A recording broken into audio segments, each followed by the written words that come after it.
Welcome back to the Context Coaching Podcast. We are joined today by Chris Labdiotis, head basketball coach at Marin High School, longtime coach in Northern California.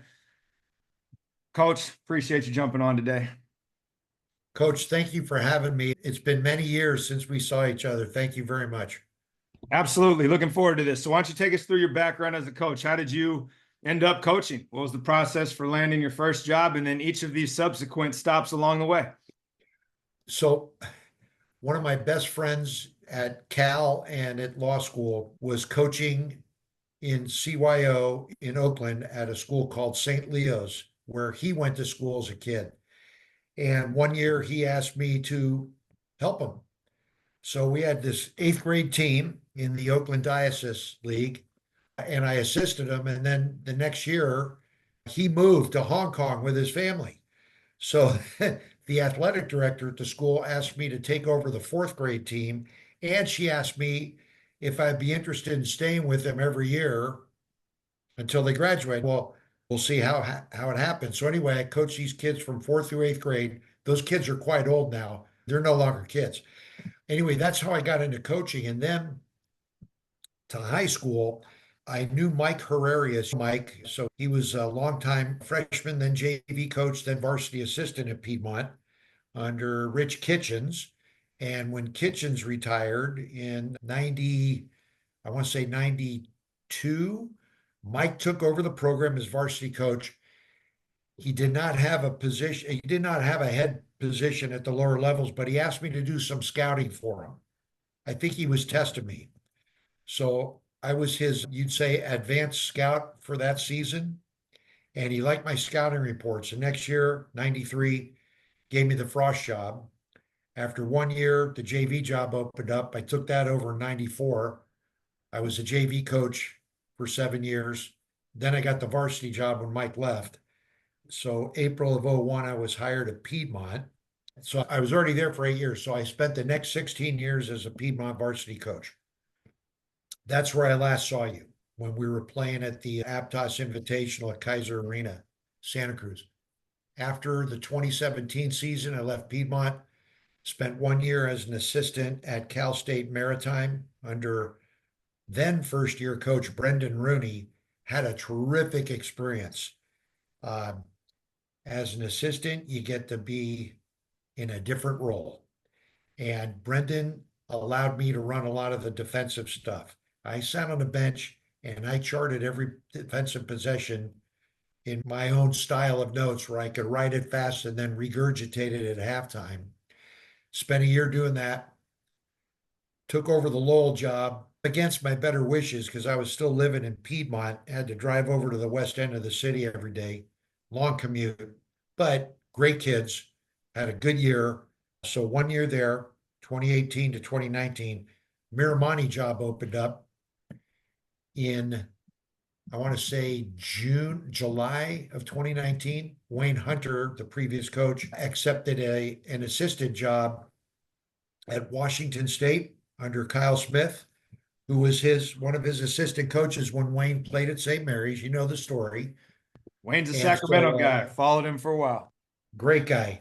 So Wayne called me and let me know that the job was open, encouraged me to apply.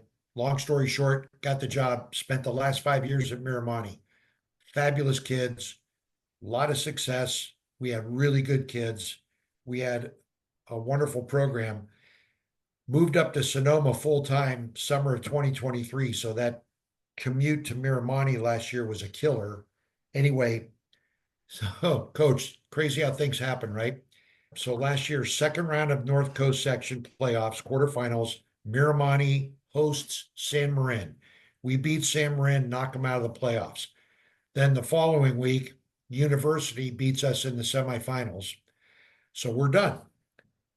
I get wind of that Con Dunning is stepping down at San Marin. He actually calls me, and a bunch of other guys call me and encourage me. So I apply for the job at San Marin. I get it. Hired on April 1st this year. Great place. Wonderful kids, good vibe, total support from the administration and the AD. Community loves sports here. Looking forward to starting a season, coach, in 19 days. There we go. You're counting them down. I am still in full-fledged fall sports mode and didn't realize it's coming that quickly. So thank you for that reminder. Yes, Uh, sir. let's do this. What, after 17 years 16 years as a head coach, did you learn going back into the role of an assistant?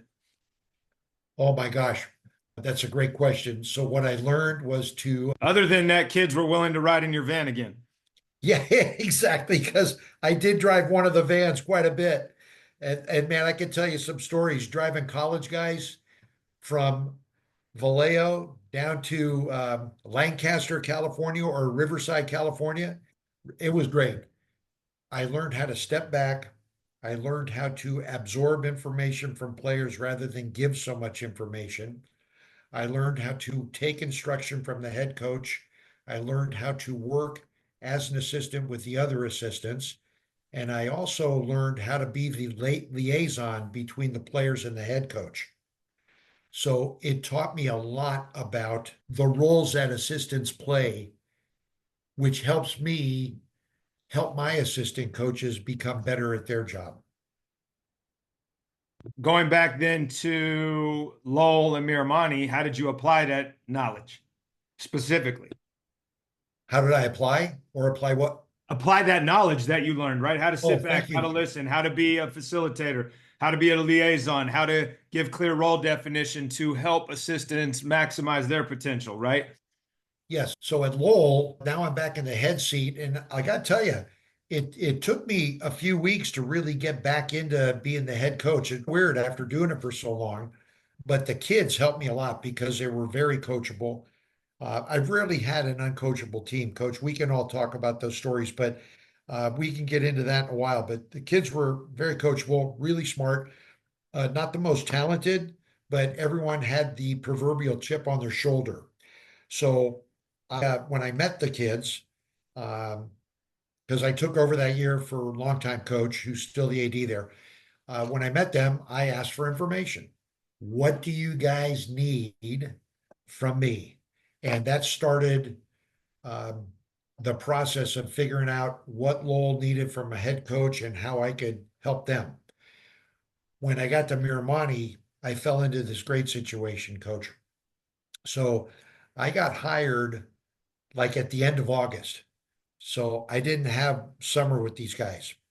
So I asked the principal, I said it was a week before Labor Day weekend, and I asked for her to arrange a meeting with all the returning players.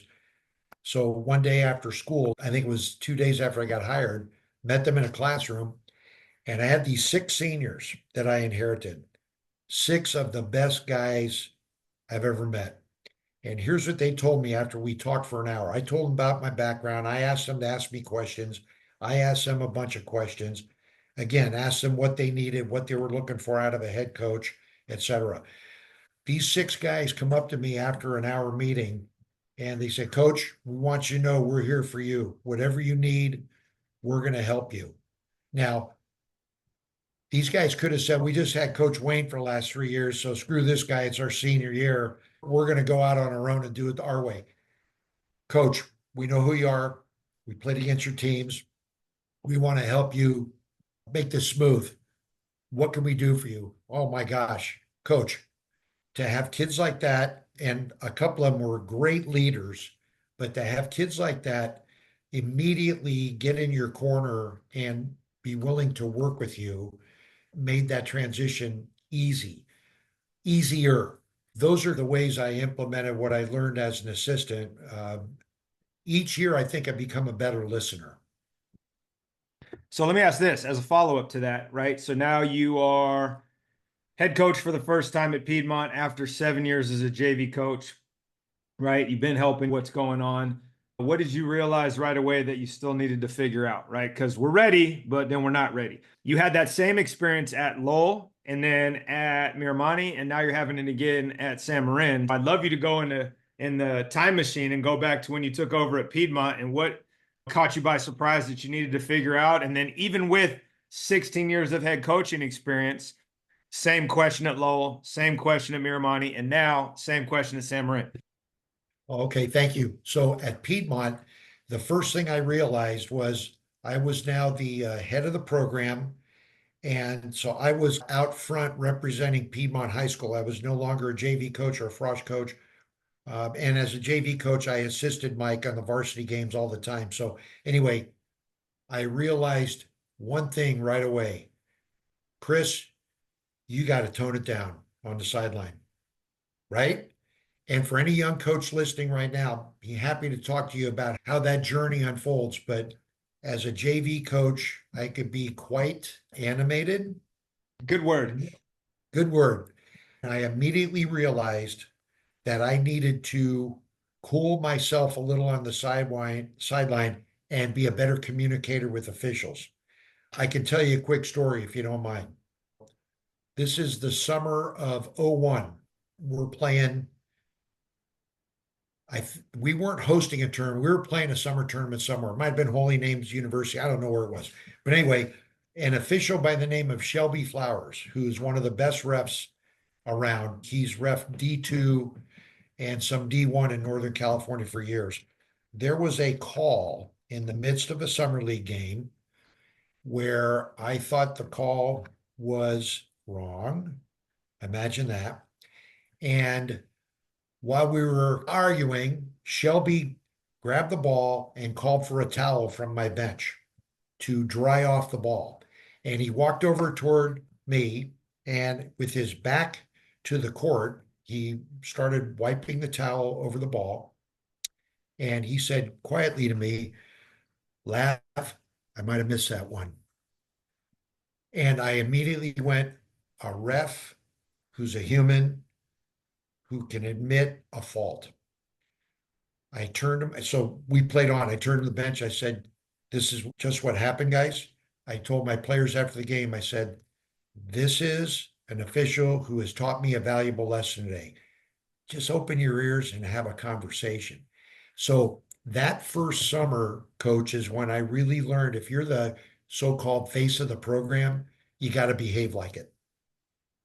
Everybody's watching you.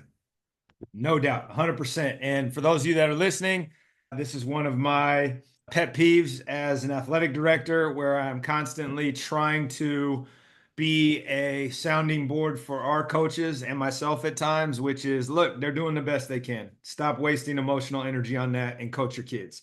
And Yes. it's really hard because everyone's caught up in the game, but just think about all the time you can get back in your life when you don't waste it worrying about that.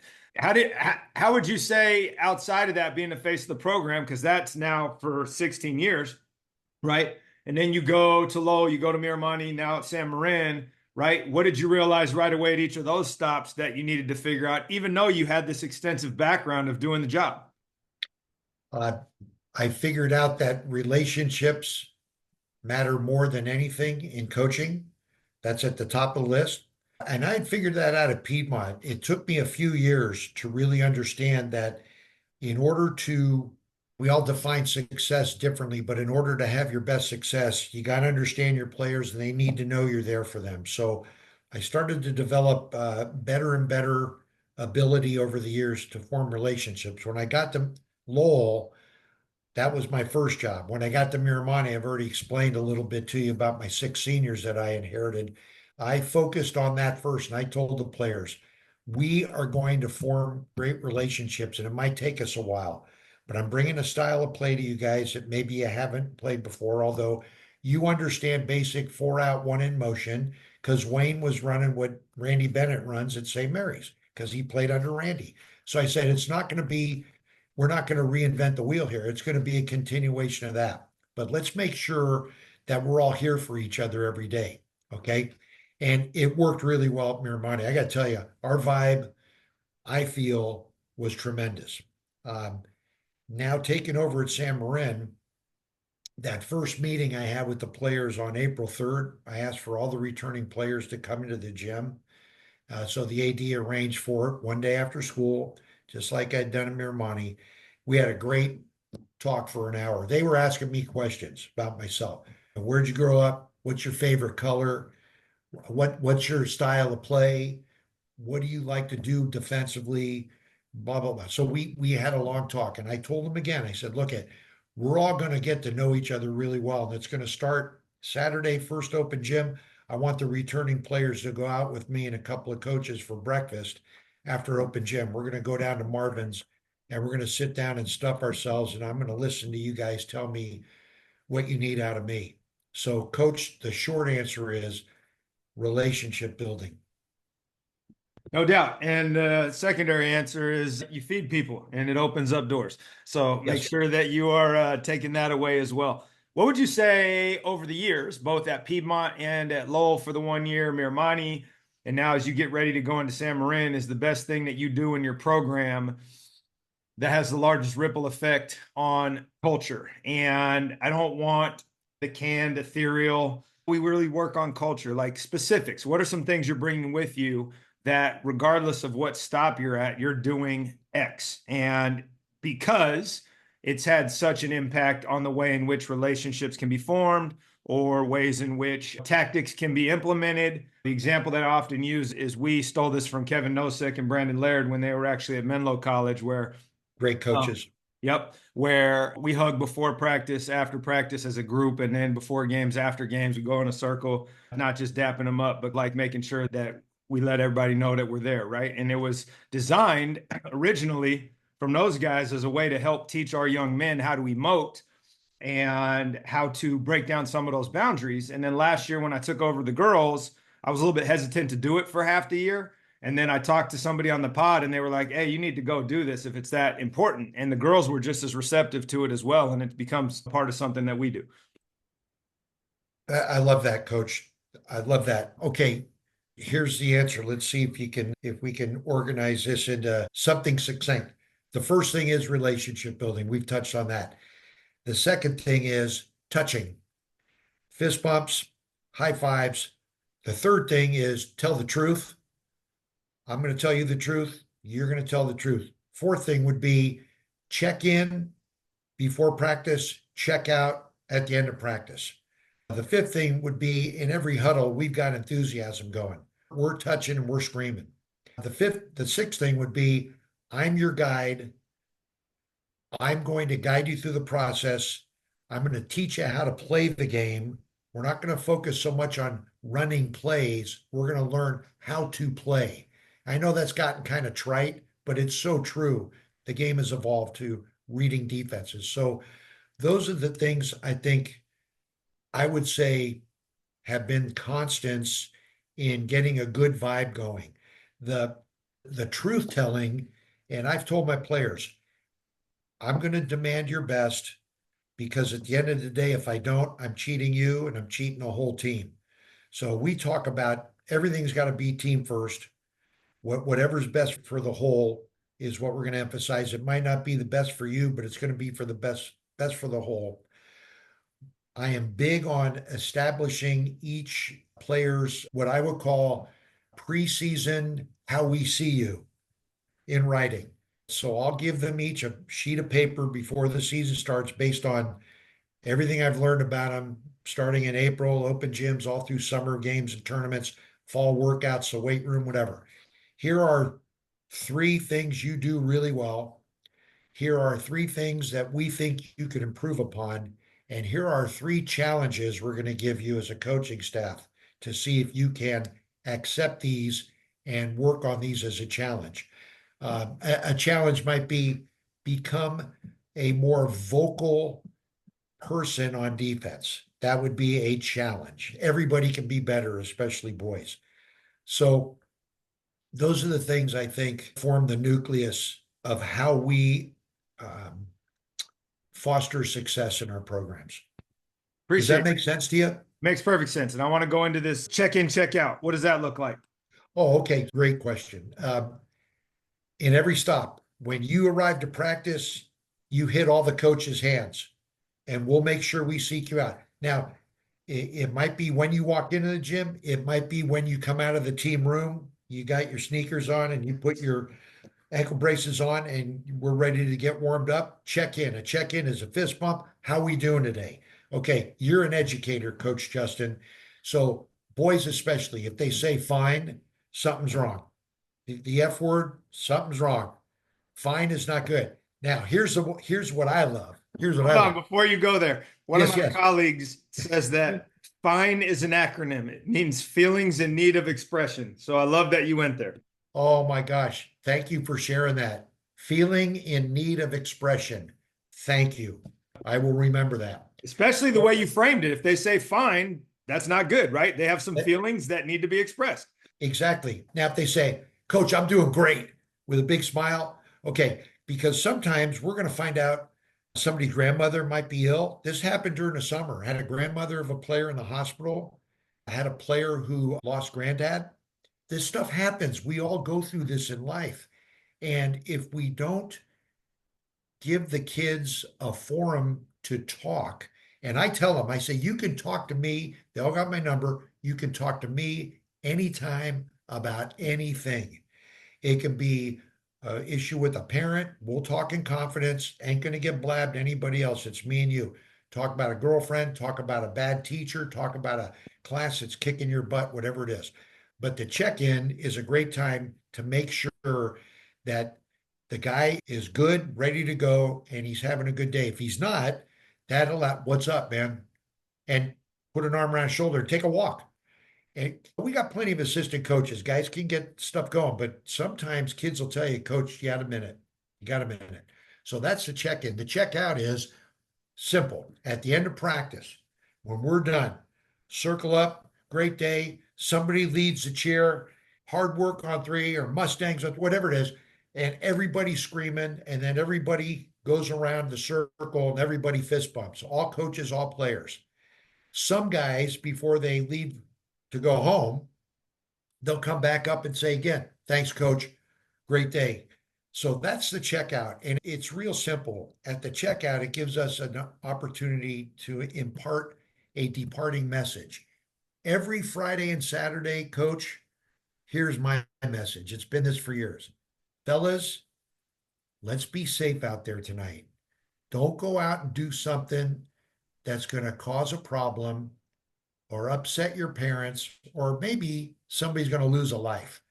And we talk every freaking weekend about somewhere, some school in the Bay Area is going to suffer a painful loss of a student this year, whether it's speeding, driving while impaired, whatever it is. So it sounds hokey, but it's just a reminder to be careful. So that's a check-in and a check-out, coach.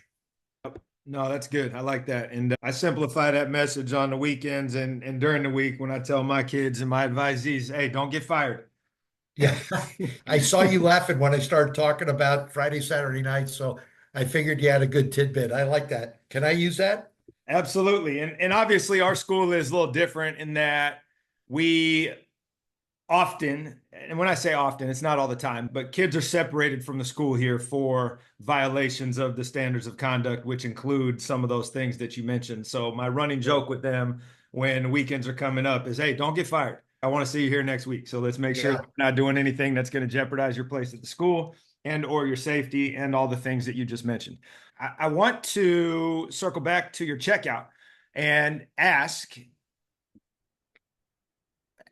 what your process for involving the athletes in that closing is. For example, one of the things that I stole from Point Guard College years ago, and it's a big part of what we do in our basketball realm, but it's also now matriculated its way into baseball and football because our guys play multiple sports, where we do celebrations at the end of games and at the end of practices as our closing, right? I don't talk to the kids after games. It's just a waste of time. So it's just like walk in, hey, celebrations. And the kids put their hands up and they point out their teammates and things that they're proud of and things of that nature. What or how have you implemented that over the years? Great question. A few ways. We celebrate on the bench during games when somebody takes a shot that I have described over the years as a OSHIT shot, right?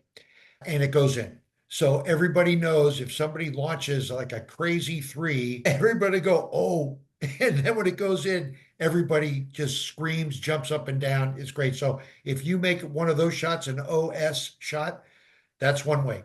In practices, coach, at the end of every practice, when we circle up, we'll say something like this. Hey, fellas, great work tonight. I think Anthony has something he wanted to share with everyone. And then that's a signal for Anthony to get down low and loud and start clapping and screaming like crazy, and everybody follows in. Okay. And each night, somebody different is called upon, or the guy who's called upon say, Coach, I do have something, but I think Caden wants to say something really important. So you build that. Now, here's something I hope it's not a violation, Coach. We all know the phrase dropping a dime, right? I literally drop dimes every day in practice. When guys at the end of the session, if somebody has made or multiple guys have made outstanding passes that everybody jumps up and down for, they get a dime. I got a roll of dimes in my pocket all the time. They get a dime. And I tell them, don't spend it in one place, but put it somewhere where you can look at it and say, this is really cool. I got a dime yesterday for a great pass. I made a no look, led to a layup, won the game. So little things like that, I think. And then here's another one we do. At the end of practices, at least one time a week, we'll do this. I call these icebreakers. I don't know. I stole it from somebody, I'm sure. Half court shots at the end of practice. Like we are going to practice half court shots and with a purpose because you're going to find yourself at some point at the end of a period needing to take one. Last year, when we hosted Camp Lindo, Chase Miller of Miramani made a three-quarter court shot at the end of the third quarter that we were all sure won the game for us, locked up the game. Our gym was rocking and rolling. They came back and beat us by a point. But Chase said to the team afterwards, if we hadn't been practicing those, I wouldn't even have taken it. So it's just little stuff like that, Coach. Yep. No, and we do that as well on the end of practice the day before a game. Or if we Mm-hmm. actually get a chance to do shoot around, that's the end of the deal. And that's something I Yes, got from Bob Williams 30 years ago when we were at Davis. So I'm a big fan of fabulous that approach. coach. Yep. Okay. You're pretty much a basketball lifer, but I am on my crusade against sports specialization. So I'm always curious what coaches have learned watching other teams, ideally not other basketball teams, and what you've been able to implement, steal, beg, borrow from other disciplines that you have actively and purposefully implemented. Oh, okay, that's great. So non-basketball sports. Ideally, yes, because Okay. ultimately we get in tunnel vision of studying basketball as basketball coaches, but how often do we actively go and watch tennis practice and be like, oh, wow, fascinating, the way in which this is getting done. How can I steal this? That's a really good prompter. Okay, my first thought is watching lacrosse practice at Piedmont High School back in the day. So our older daughter played lacrosse there, and going into her freshman year of high school, she had already played 4 years of club lacrosse. And one year, the club coach asked me to help her. And I said, I know nothing about lacrosse. She goes, no, I Same want game. you to work. Yeah, but she said, I want you to work with the girls on footwork. I want you to work with them on a crossover step, on a drop step, on change of direction, start, stop, etc., scooping the ball in the run. So we did. And it was really fun. And it gave me a better idea of how lacrosse is played. It's a great crossover sport for basketball, right?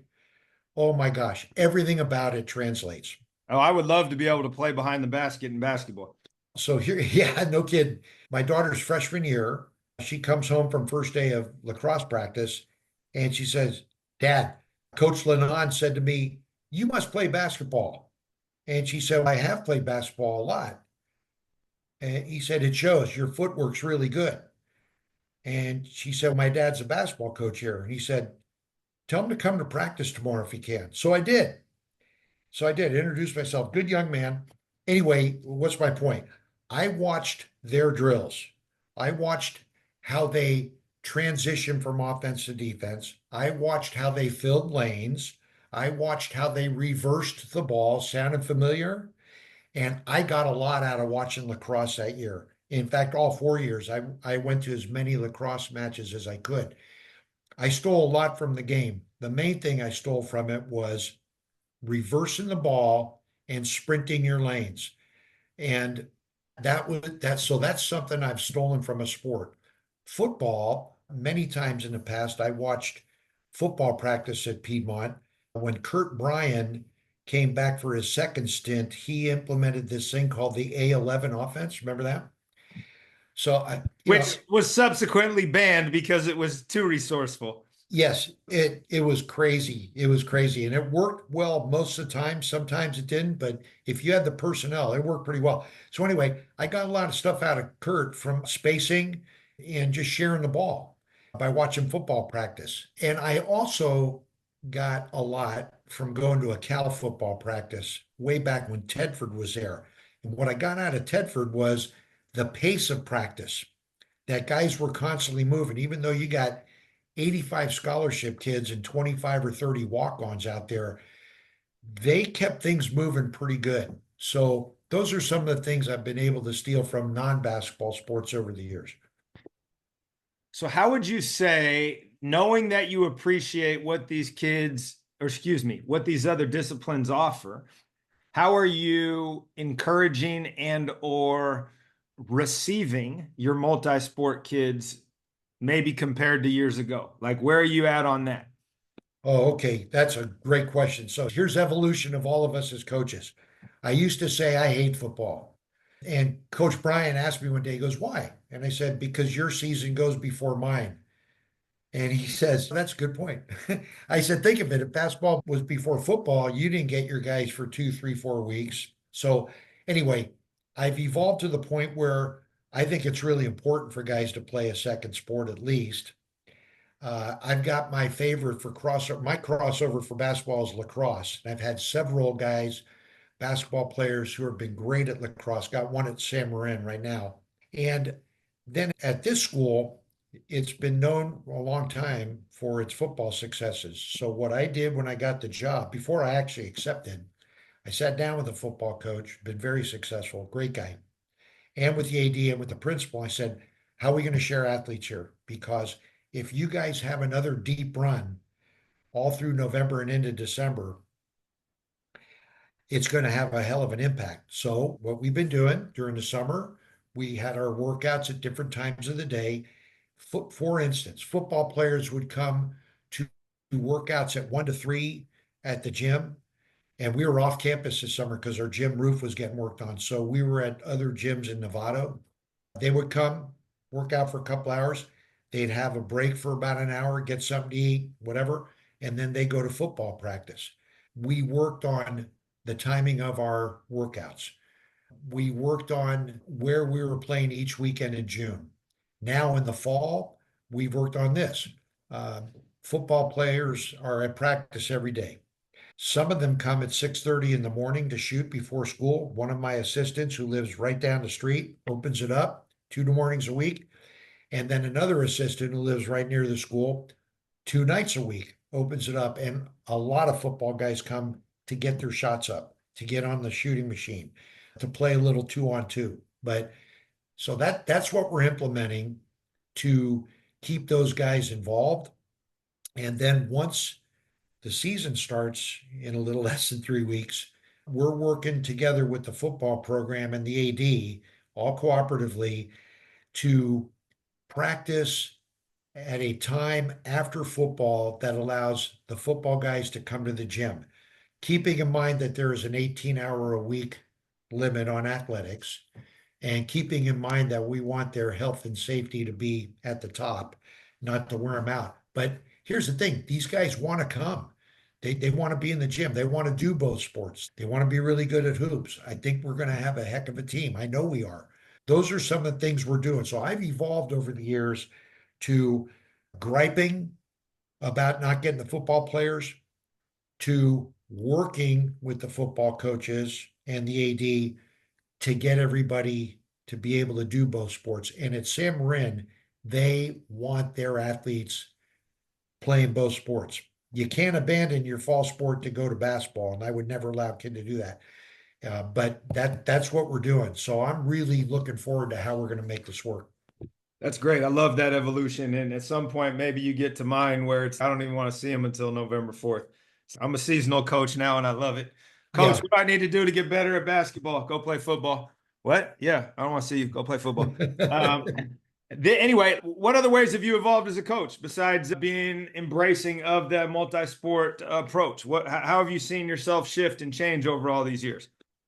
Uh, One is to become more loving Two is to become a better listener. And with listening becomes patience.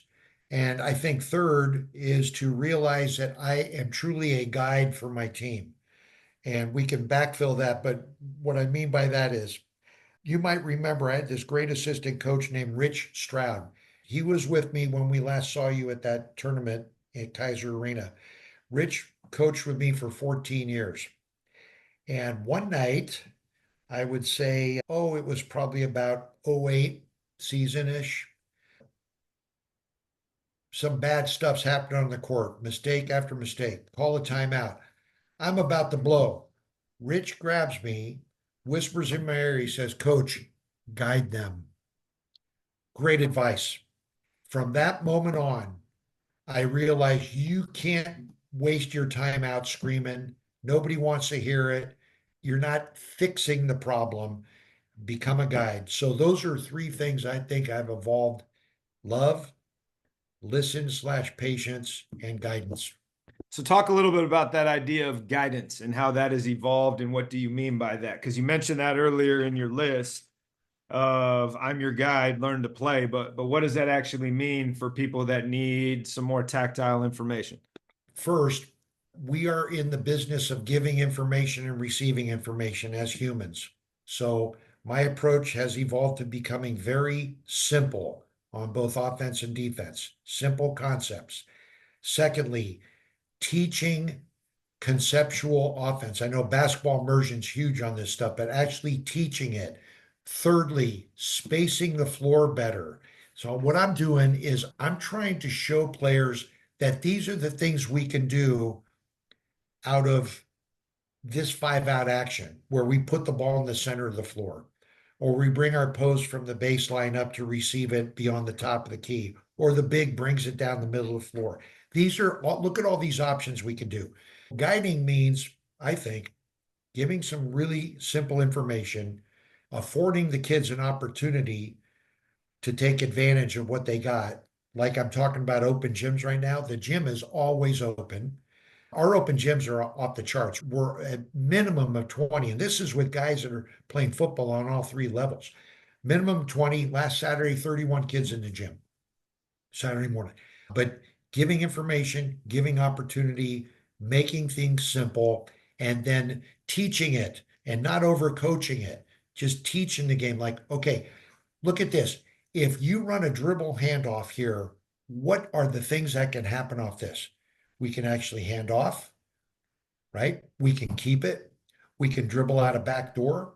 We can pick and roll off the handoff, right? If we don't get a back cutter, we can reverse the ball, go the other way, and here's something going on the other side. That's what I mean about guiding the kids is it's up to us to teach them how to play basketball and not to overload them with too much information. I hope that makes sense. It makes perfect sense. And I'm going to pivot into something else that is related because I want to go back to your comment about timeouts. And I think that is a skill that takes a while to figure out how to utilize them. So what does Yes. that look like? You got full timeout. So in theory, you got 60 seconds, right? What does that look like for you? What's the most efficient way to utilize that versus not really being productive in that space? What have you learned to do in that situation or even in the 30 seconds? Great question. Okay, first, at your home gym, teach the clock operators this. The 60 seconds doesn't start to run until the referee comes over, reports it, and points.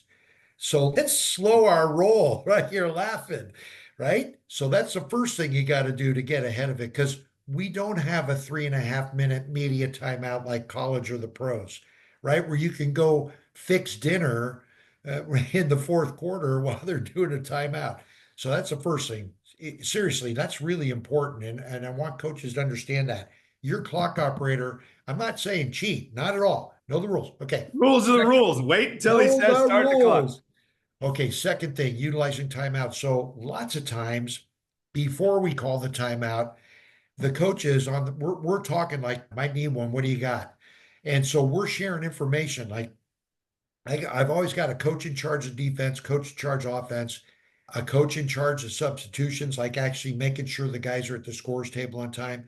And because of a tragedy that happened in the NorCal regionals in March of 2022, somebody watching the refs and making sure we break the huddle when that second horn sounds. Okay. We don't have enough time during a timeout, at least I don't think so, to have all the coaches go out on the court and talk. Because even if you try to keep it to 10 seconds, before you know it, it's 20 or 30 and your timeout's almost gone. So, how have I learned over the years? I hope I've learned this. Number one, the guidance thing versus being upset. Number two, as little information as possible. So we're really big on one thing on offense and one thing on defense. The third thing is the guys that are on the bench are up grabbing water and towels as the guys are coming off the court to sit.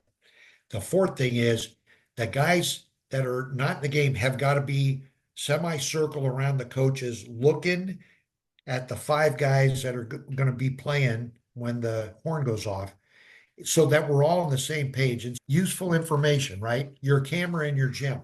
Watch your timeouts. Are kids doing this, looking around, laughing, looking in the stands, not paying attention? Because the best guys, the best non-starters are those that sit on the bench and are watching. Like you tell a guy, hey, when you go in for Marcus, okay, that's probably the guy you're guarding.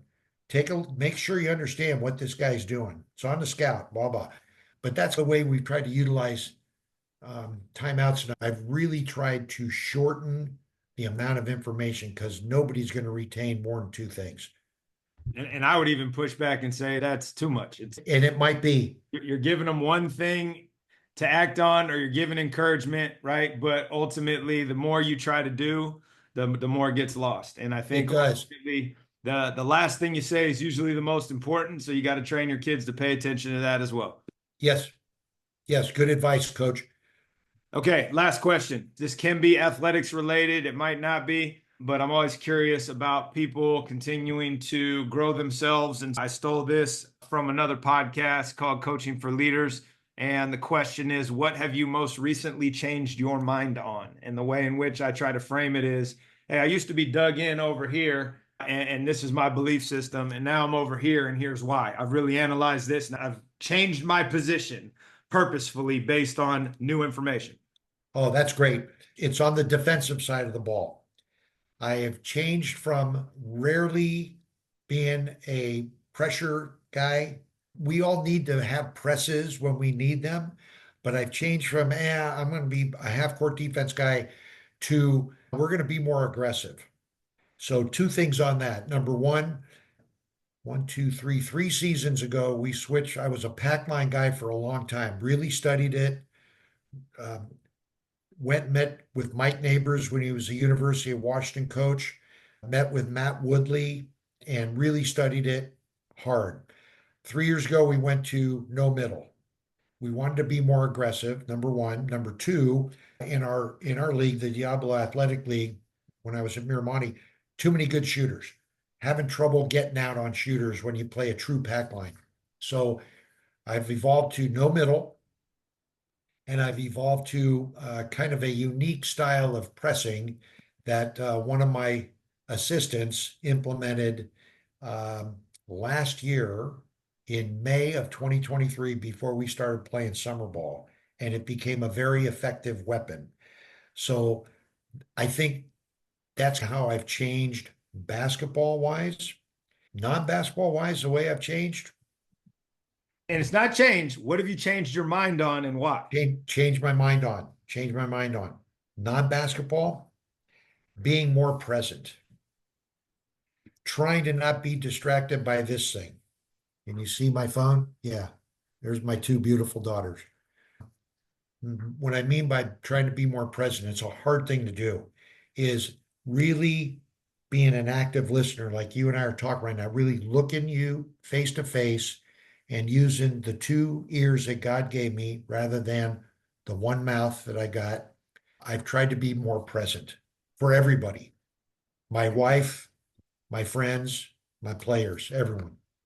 Yep, that's a great tool. And if you want to implement that and you think from a coaching standpoint, if there's 10 to 15 athletes on your team and there's 2 or 3 coaches, right? You're dealing with a sample size of 15 to 18. So you should be speaking 1/18th of the time and listening the other 1/17th or You know what, Coach? 17, 18. And that dovetails me real quick to another way that I've evolved. Somebody years ago, and it might have been my neighbors, used the phrase 7-second corrections. Have you heard that? Yeah, that's a Dunlap deal. Is that a Dunlap? Okay, Mike Dunlap. So guess I got it there. So for the last many years, I've worked with my assistant coaches on making a 7-second correction. It's since I was at Piedmont. Sometimes we're guilty of going beyond it, but everybody's mind starts drifting. So I really tell the assistants, can't talk too much. Okay. Justin, great screen. Next time, instead of drop stepping when you roll, just dive, move on. No doubt. And he went even further. He said, praise, prompt, leave. And ultimately, there's your intervention in that moment. So that's a great thing. I remember that phrase. Yes. Thank you for sharing that again. Yeah. Coach, this has been fun. I appreciate you coming on. Thanks for making the time. Thank you, Coach. Great to catch up with you. Okay. I'm going to stay in touch with you and then I'm going to listen to some of the previous podcasts. Thank you very much for having me on. I appreciate it.